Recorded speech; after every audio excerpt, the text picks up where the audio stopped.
What's going on, everyone? My name is Gormy. Welcome to the channel for FM22. Very excited to get everything underway with everything FM22, whether it be guides, tactics, whatever it may be. Today, I'm bringing you guys the first tactic I have tested for FM22. Keep in mind, this is the beta, so things are subject to change. But we've got a 3-4-1-2 with Borussia Dortmund that is absolutely phenomenal. They did very good in the Bundesliga, so we'll be going over that today. If you guys do happen to enjoy today's video, please leave a like, comment, and subscribe. I'll be linking the tactic in the Discord that is linked down below for you guys to download, and you guys will see a set of set pieces in here for corners that I will be doing a video on here very shortly. They are very overpowered. So definitely use them with this tactic. They'll be linked to this tactic, so a part of it. But I'll also link it in the Discord. And I apologize for my voice. Been losing my voice recently. But yeah, we will make do with it. But without further ado, let's get into the video.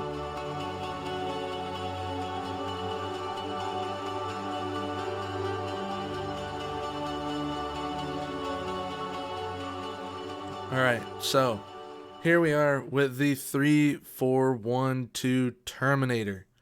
This tactic, absolutely phenomenal. Wanted to utilize the wide center backs with this tactic. It is very solid, very good, and the center backs all did a very solid job.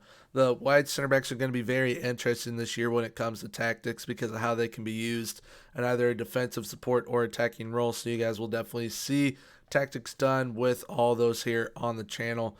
But getting things started off up front, we've got an advanced forward on attack on the left side, which shoot more often, and a deep line forward on attack on the right side, which shoot more often as well. We've got an advanced playmaker on attack behind them, which get further forward and move into channels. We've got two wingers on either side with crosses aimed at center, marked tighter, and they both mark a specific position. The left winger marks the attacking right winger, and the right winger marks the attacking left winger, which in what happens basically is that they end up coming down and playing a back five. Very useful doing that when you were playing a back three. Then we've got a ball-winning midfielder on defend, which was left as is. A deep line playmaker on defend, which all we added was tackle harder to.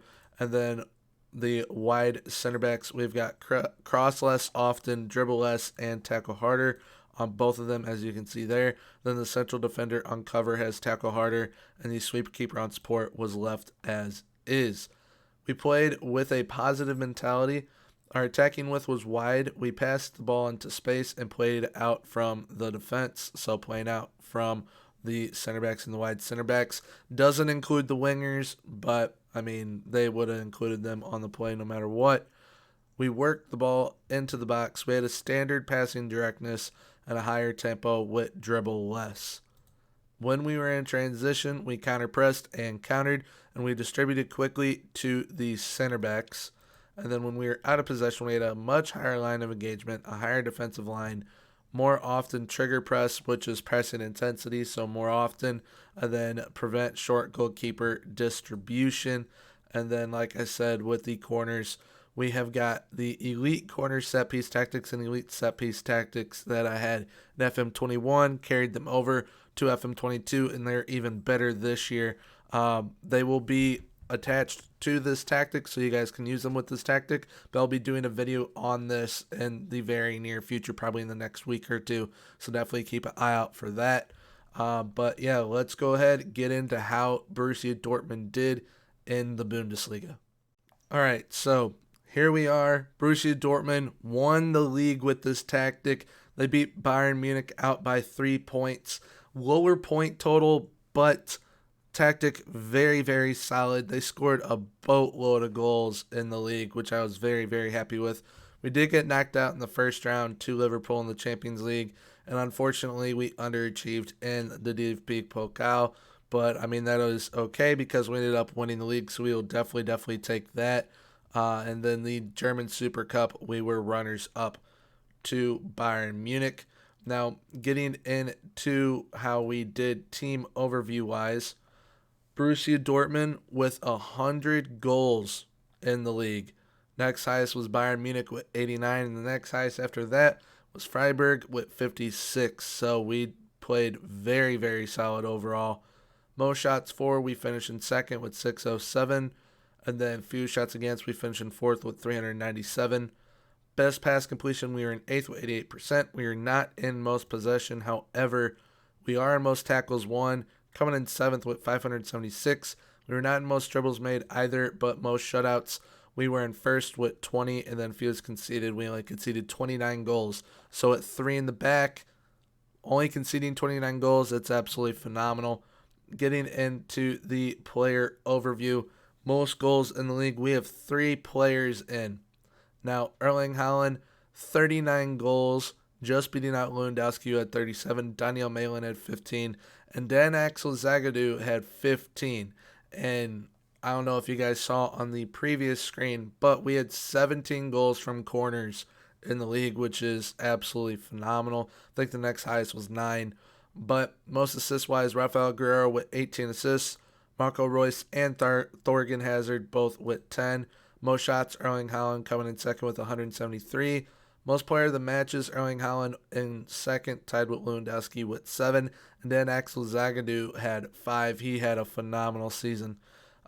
Most key passes, Rafael Guerrero with 122. Thorgan Hazard with 111. We're not in best pass completion, most tackles won, or most dribbles made.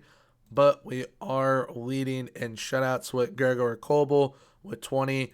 And Gregor Kobel only allowed 27 goals throughout the season, which is absolutely phenomenal.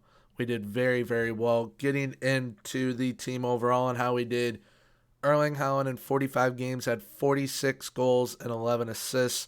Absolutely amazing. Marco Reus had 17 goals and 12 assists. Then Axel Zagadou had 17 goals and 4 assists. Daniel Malin with 17 goals and 7 assists. So 4 players with double-digit goals. That's absolutely beautiful. Giovanni Reina with 7 and 8. Manuel Akanji with 5 and 5. Marin Grajic with 3. Rafael Guerrero with 3 goals and 19 assists. I absolutely love that dude. And I mean, if you notice, basically every single player is outperforming their XG. Erling Haaland, 46 goals, XG 40.99, so essentially 41. Marco Reus, 17, XG of 11.2. Then Axel Zagadou, 17 with an XG of 10.53. Daniel Malin with 17 and an XG of 11.23. So, I mean, everyone is doing absolutely phenomenal. This team did very, very good. And average rating-wise, Dan Axel Zagadou with a absurd 7.75 rating. Absolutely amazing. Erling Haaland with a 7.7. Rafael Guerrero with a 7.5. Roman Berkey in net with a 7.3. He only played 1 game, though. Gregor Kobel with a 7.19. He basically played every single game during the season. I mean, this team did very, very well. I want to go into the data hub real quick and go over a few things. So, general performance-wise, basically just how we performed over the season. Goals per game, we were averaging 2.94. The average for the league was 1.55. XG per game was a 2.3. Everyone was averaging basically a 0.98. So, we were absolutely absurd. Conceded per game, 0.85. Expected goals against per game, 1.13, which is higher than the league average. Actually, no. Lower than the league average. All right. Shots per game, we're averaging around 18. Shots on target ratio, 46%, so almost 50%. That's very, very solid.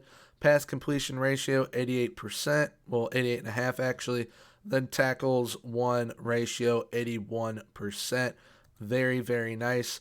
Team attacking wise, we were drawing plenty of fouls, but once you guys see the team defending, we were also giving away plenty of fouls.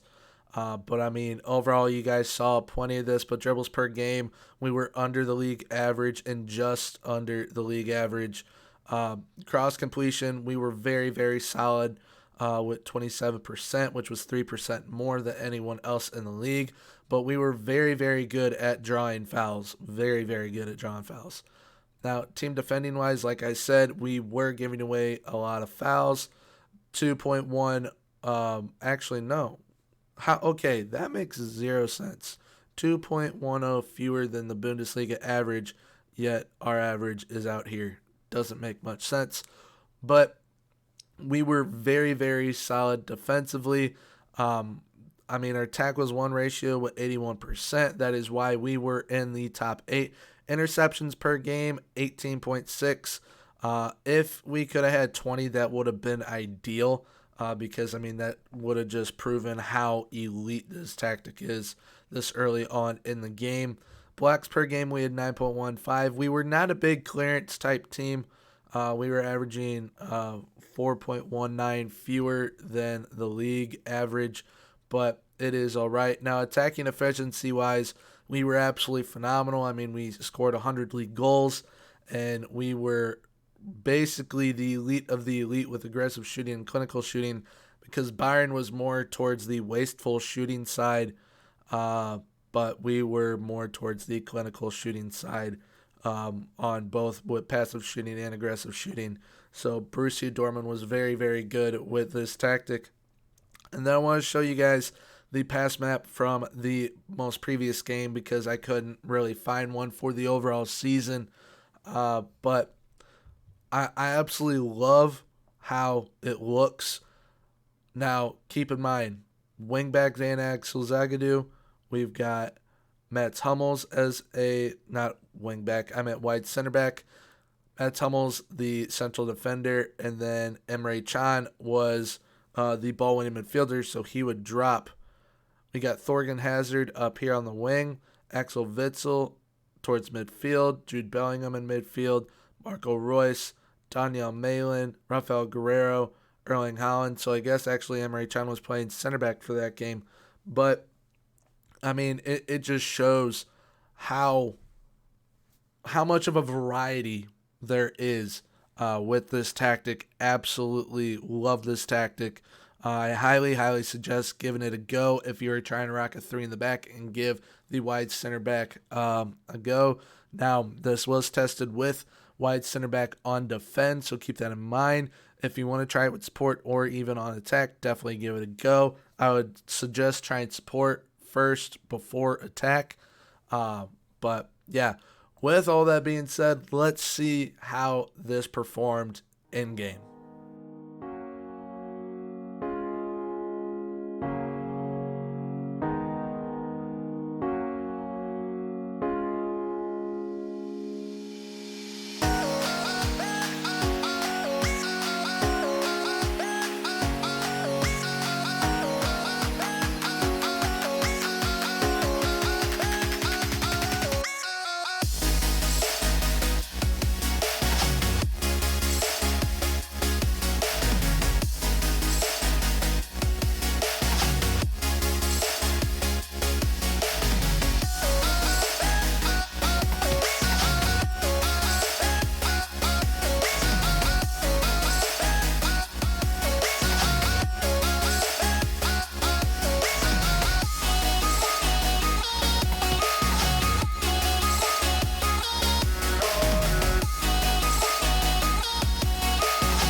All right, so there we go. That wraps things up with the 4-3-1-2 Terminator that we have tested here with Borussia Dortmund. I hope you guys did enjoy. More tactics coming your guys' way very soon, so definitely make sure to like, comment, and subscribe. Turn that notification bell on so you guys get notified anytime I post a video. And until next time, have a good one. Bye-bye.